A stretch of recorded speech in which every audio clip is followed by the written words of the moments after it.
ہجرت کے بعد نبی اکرم صلی اللہ علیہ وآلہ وسلم نے مدینہ میں ایک نئی ریاست کی بنیاد رکھی۔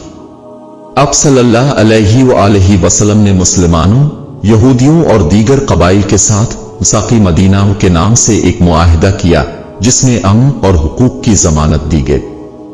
ریاست کے قیام کے بعد نماز کے لیے بلانے کا ایک نیا طریقہ درکار تھا۔ ایک صحابی حضرت عبداللہ بن زید رضی اللہ عنہ کو خواب میں اذان کے الفاظ بتائے گئے۔ ان کے خواب کی تصدیق کے بعد نبی اکرم صلی اللہ علیہ وآلہ وسلم نے اذان کو نماز کی پکار کے طور پر اپنایا۔ مسلمان تقریباً 16 ماہ تک بیت المقدس کی طرف رخ کر کے نماز پڑھتے رہے۔ پھر اللہ کے حکم سے مسجد قبلتین میں قبلہ کو خانہ کعبہ کی طرف موڑ دیا گیا۔ اس واقعہ نے مسلمانوں کے لیے ایک عظیم امتحان اور اطاعت کی مثال قائم کی۔